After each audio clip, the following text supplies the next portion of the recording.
Está junto a nosotros Wilson Benavides, analista político y comunicador también. Vamos a hablar un poco sobre varios temas de la coyuntura nacional. Señor Benavides, ¿cómo está? Buen día, bienvenido. ¿Qué tal? Buenos días, un saludo a todos los oyentes, muchas gracias por la invitación. A usted por su tiempo. Este domingo 21 de abril, ya a pocos días, los ecuatorianos iremos a las urnas para decidir sobre 11 preguntas en el referéndum y consulta popular. Hemos visto posiciones divididas por el sí y el no. Entre las del sí, claro está la del presidente Daniel Noboa. En la mayoría de sus discursos invita a la población a irse por esta posición y habla de la necesidad de la consulta, sobre todo por el tema de seguridad. ¿Cómo analiza usted este escenario ya a tan solo semanas de esta consulta popular y referéndum? Y también coincide con quienes señalan que es una consulta ganada para el Ejecutivo. Algunas cosas. Yo creo que la consulta popular es el inicio o significa el inicio de la campaña electoral para el año 2025. Es un hecho que no está aislado y es el primer trampolín del presidente Noboa en cuanto a medir ya en frío, digamos, los números que tenga para una posible reelección o candidatura presidencial al 2025, tomando en cuenta que además la Corte Constitucional dice que este periodo, por ser de muerte cruzada, no contaría como reelección, pero independientemente de eso, creo que la consulta marca el punto de inicio ya de la campaña electoral para las elecciones generales 2025. Desde el punto de vista político, eso implica entonces que el presidente Noboa estaría sí o sí obligado a ganar si su aspiración es efectivamente candidatizarse nuevamente a la presidencia del Ecuador. Y hay algunos datos, algunos números respecto de la caída que está sufriendo el presidente Noboa en su popularidad y en su nivel de aceptación en apenas 3 meses, entre enero y marzo más o menos. El presidente Noboa, a la luz de la realidad, tomamos en cuenta el último fin de semana, incluso se produjo un magnicidio, ayer el amotinamiento carcelario nuevamente, en pleno estado de excepción y en pleno conflicto armado interno. Entonces son cosas que un poco, al parecer, le podrían pasar factura y se reflejarían en la consulta popular. De acuerdo con la encuesta Perfiles de Opinión, a enero de este año, el presidente Noboa, el 84.6% de los encuestados por perfiles de opinión conocía de la consulta popular. De ellos, el 60.6% consideraba que la consulta le era útil en los distintos temas que se van a consultar y el 90% tenía una intención del voto favorable a la consulta. Es decir, que en un primer pantallazo, digamos hace 3 meses, Noboa ganaría las 11 preguntas, me parece, automáticamente y con un margen abrumador de respaldo, 90% de intención de voto en enero. ¿Qué ha pasado en marzo? Las últimas mediciones de esta misma encuestadora, por cierto, nos dicen que el 56% de la población está considerando leer la pregunta y de acuerdo a eso contestarla, es decir, que ya no habría un sí rotundo y un no rotundo, sino sería más o menos algo escalonado. Un 21%, sin embargo, se mantiene en que sí votaría por la opción sí en todas las preguntas y un 5% votaría no en todas las preguntas. Es fundamental también, de acuerdo con esta encuestadora, ver que el trabajo por horas es la pregunta que más rechazo tiene, alcanzando más o menos el 43% de una opción negativa. En ese escenario también es fundamental recordarle a la ciudadanía que son 3 organizaciones políticas las legalmente inscritas para hacer campaña por el sí. Está el movimiento Creo del expresidente Guillermo Lasso, está el partido Avanza, que además siempre se inscribe en todas las consultas y por la misma opción, hay que ver la historia reciente, y está también el movimiento Amigo. Del lado de los que irían por el no está el movimiento de unidad plurinacional Pachacuti, que obviamente a la luz de la coyuntura también con el problema en Sichos, entre otras variables coyunturales, evidentemente se iría o decantaría en todas las preguntas por la opción negativa. Señor Benavides, si usted ha hablado de una caída de popularidad del presidente Daniel Noboa, ¿cree que quizás pueda haber un repunte de aceptación ya a tan solo semanas de esta consulta popular o esta caída de popularidad se va a mantener? Estamos a menos de un mes de la consulta y a la entrada ya en vigencia del incremento del impuesto al valor agregado, que como todos conocemos evidentemente subirá los precios de algunos productos, incluidos algunos productos de primera necesidad, que por el costo indirecto incrementarán su precio. Entonces, súmele el tema del desempleo y el tema de la inseguridad. Porque, por ejemplo, lo que pasó el fin de semana y lo que pasó ayer en la cárcel regional en Guayas, en Guayaquil, es inconcebible dentro de un estado de excepción y es inconcebible dentro de, como decíamos antes, de un estado de una declaratoria de conflicto armado interno, donde se supone que las Fuerzas Armadas y la Policía Nacional toman el control del país. Sin embargo, al parecer las Fuerzas Armadas se han concentrado en reprimir a la ciudadanía, concretamente al Frente Nacional Antiminero, me parece que se llama, y están descuidando el tema de la seguridad ciudadana. Siguen los secuestros, siguen las extorsiones. Anteayer hubo un sicariato donde fallecieron 2 personas aquí en Quito por el estado de la Liga. Entonces, digamos, hay un choque entre la realidad y un poco la propaganda, ¿no? El presidente justamente anteayer, me parece, o ayer, lideró un operativo policial en algunos barrios de la ciudad de Guayaquil y sin embargo a la noche hay el amotinamiento. Entonces es como que de alguna forma la realidad empieza a negarle y eso es muy probable que le pueda pasar factura en la consulta popular del 21 de abril.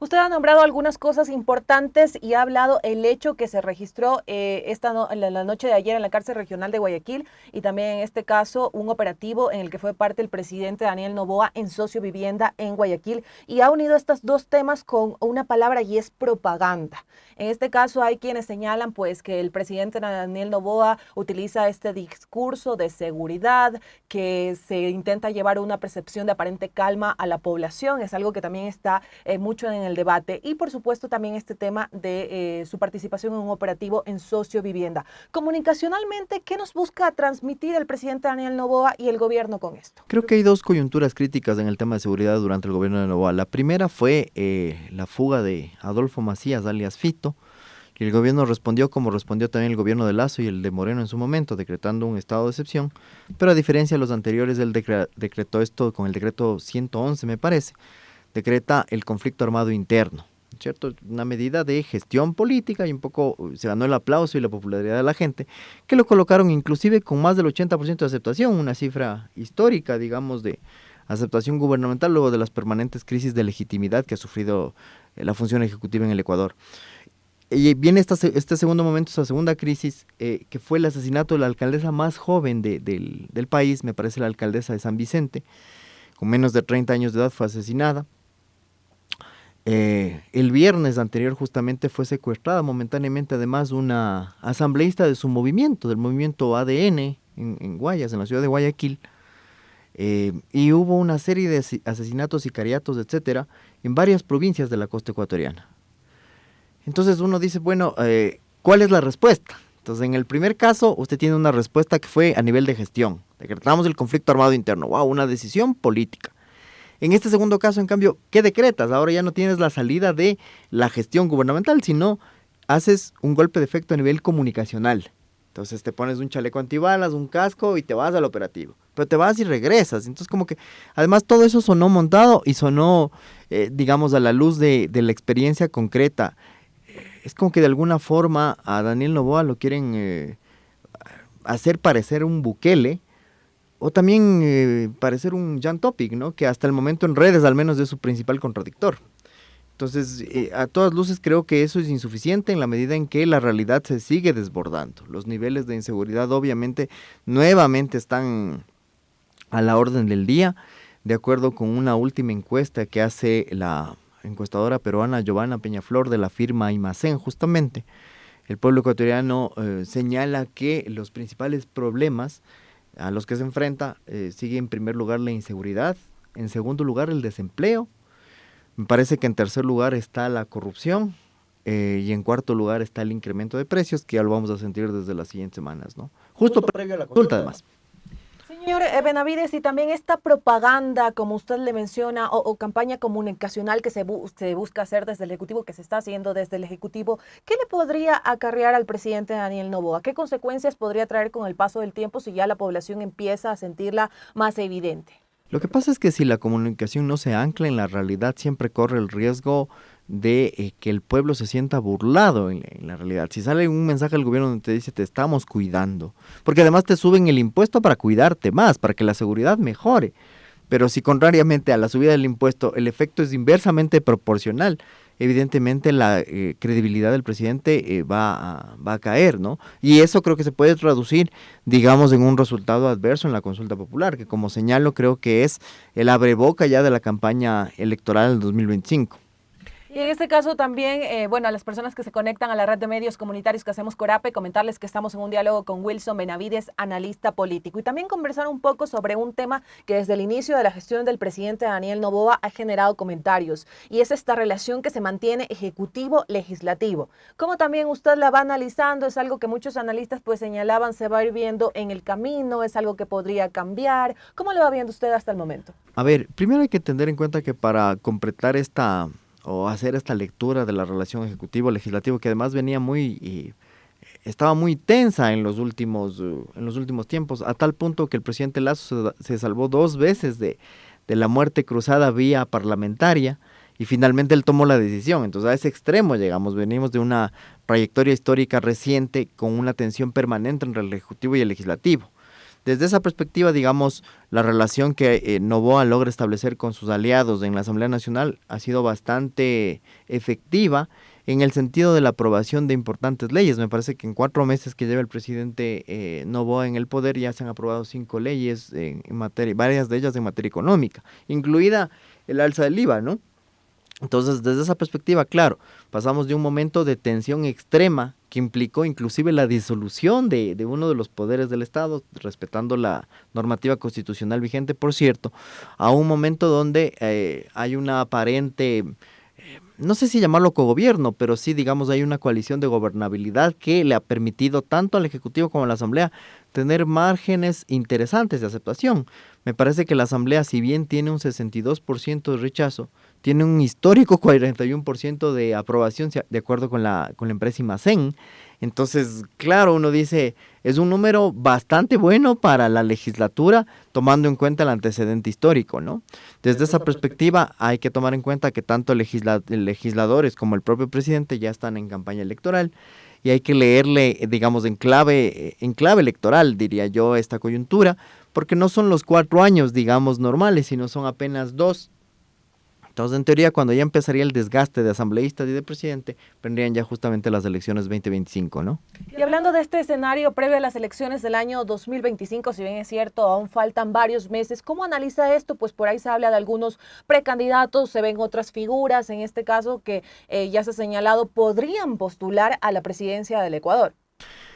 A ver, la encuestadora citada, el estudio de Imacén es bastante completo y llamativo en una de las preguntas. Es una encuesta que hacen en varias provincias, creo que en 23 o 21 o 23 provincias, y hacen 1.500 encuestas. Entonces me llamó la atención que una de las preguntas es si Daniel Noboa necesita más tiempo para cumplir su oferta de campaña, y no te dicen usted votaría, pero te preguntan, ¿necesita más tiempo? Y la gente responde afirmativamente que sí, en más del 50%. Entonces es muy probable, digamos, que en este escenario el gran elector más o menos podría ser el mismo presidente. Yo diría acompañado de figuras que están fuera del sistema político electoral, si usted quiere, pero que podrían ser determinantes en algún momento, como el caso de la fiscal general del Estado, Diana Salazar, que no nos olvidemos, también creo que concluye el periodo al frente de esa institución en 2025. Ya se ha insinuado que ella podría ser inclusive una de las candidatas presidenciales o binomio del actual presidente. Eso está por verse, pero un poco lo que se está repitiendo es la historia de siempre, ¿no? Una derecha unida en torno a sus intereses corporativistas y una izquierda dividida por temas de desconfianzas personales, de liderazgos, de dueños de las marcas, etcétera. Entonces, claro, tú ves dispersión en la tendencia de izquierda, y la derecha un poco está plegando en torno al presidente Noboa hasta el momento, ¿no? Además de Jan Topic, digamos, que un poco le hace calor en redes y que no está muy claro si se va a lanzar o no. Digamos, más bien el espectro que aparece dividido es el espectro de la centroizquierda, ¿no? Y ya en la parte final, para ir concluyendo esta entrevista, usted hace unos minutos hacía mención a este incremento del IVA que ya va a estar vigente desde abril, el 1 de abril, ya entrando en este nuevo mes del año. ¿Cómo analiza va a ser ese escenario, teniendo en cuenta de que está el incremento del IVA, la consulta popular, también estamos los ecuatorianos centrados también en un tema de un conflicto minero que se ha vuelto ya muy fuerte y pareciera que en este caso está siendo insostenible? A ver, creo que son algunos factores. El incremento de precios se va a atar directamente al incremento del desempleo. Me parece que hay 83,000 personas que se han quedado sin trabajo, de acuerdo con cifras del Ministerio del Ramo, justamente, que te muestran la gente que dejó de estar afiliada de forma obligatoria al Instituto Ecuatoriano de Seguridad Social. Súmale el desempleo, súmale el incremento de precios, además de una cultura especulativa profundamente. Creo que en algunos sitios inclusive ya se ha detectado el incremento del IVA al 15 antes de que entre en vigencia ya legalmente. Y sumado a ello, digamos, del escenario también del conflicto antiminero, podría darse una coyuntura muy compleja a nivel de los movimientos sociales, en la medida en que podría estarse gestando un estallido, no sé si vinculado al tema de la eliminación de los subsidios al combustible como fue en 2019, pero sí, digamos, a este malestar donde varias variables se van conjugando al mismo tiempo. Entonces, el principal reto del gobierno es cómo ir solventando paso a paso o cosa por cosa, digamos. Pero al parecer lo que está pasando es una confluencia de conflictos al mismo tiempo. Y eso se convierte claramente en un escenario, en un caldo de cultivo para un estallido social, que además coincidiría, ¿no? En este país desde el año 2000 más o menos, cada 5 años tenemos un desborde social. En 2000 cayó Maguad, en 2005 cayó Gutiérrez, en el 2010 fue el 30S de Correa, 2015 también unas marchas contra Correa, 2019 fue el paro, finales de 2019. Claro, y de ahí tienes la coyuntura 2024 y 2022 que fue el paro indígena, ¿no? Señor Benavides, le agradecemos por su tiempo para los medios comunitarios de Corap. Esperamos tenerlo en otra oportunidad para seguir hablando de estos temas de la coyuntura nacional y también estos temas que, por supuesto, están en la mesa del debate en la población y en diferentes sectores. Gracias por su tiempo. A ustedes muchas gracias, un saludo a todos. Muy amable. Amigos y amigas de los medios comunitarios de Corap, nos vamos a una pausa. Sigan en sintonía de este espacio que ya regresamos con ustedes.